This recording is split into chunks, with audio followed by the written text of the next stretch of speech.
Dobrodošli u školu turskog jezika. Najbrži, najlakši i najzabavniji način za učenje turskog jezika.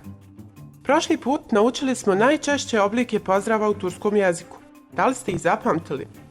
U ovoj lekciji naučit ćemo veoma korisnu frazu. Govorite li engleski?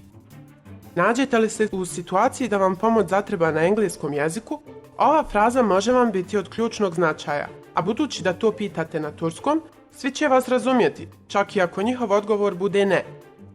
Pogledajte i poslušajte neformalan način. İngilizce konuşabiliyor musun? İngilizce konuşabiliyor musun?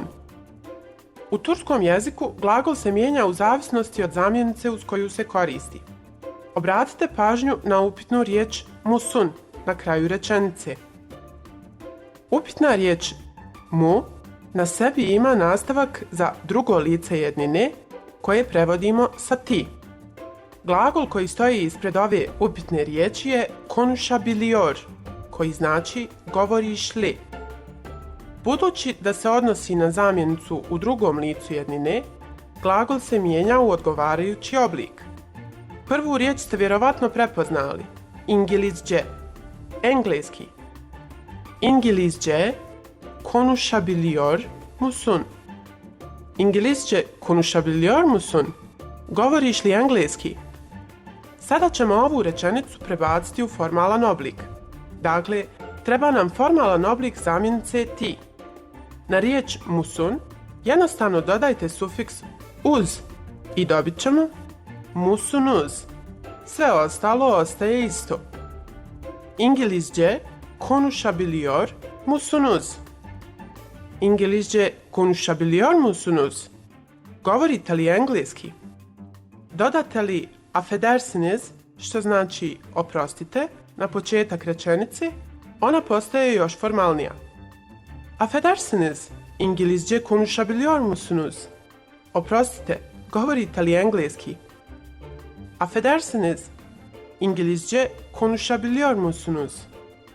Mogući odgovori na ovo pitanje su evet, da, biraz, malo, hayır, İngilizce konuşamıyorum.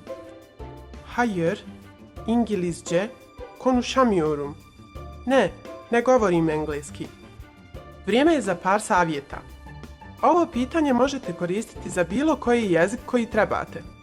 Turci također uče druge evropske jezike u školi, pa vam se možda i posreći.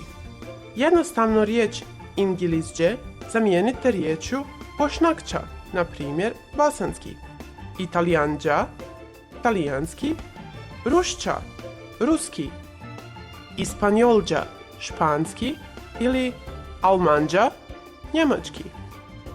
U ovoj lekciji spomenuli smo i izraz affedersiniz, ali jeste li znali da se on može upotrijebiti i kao isprika? U narednoj lekciji učit ćemo i druge načine kako se izvinuti na turskom jeziku.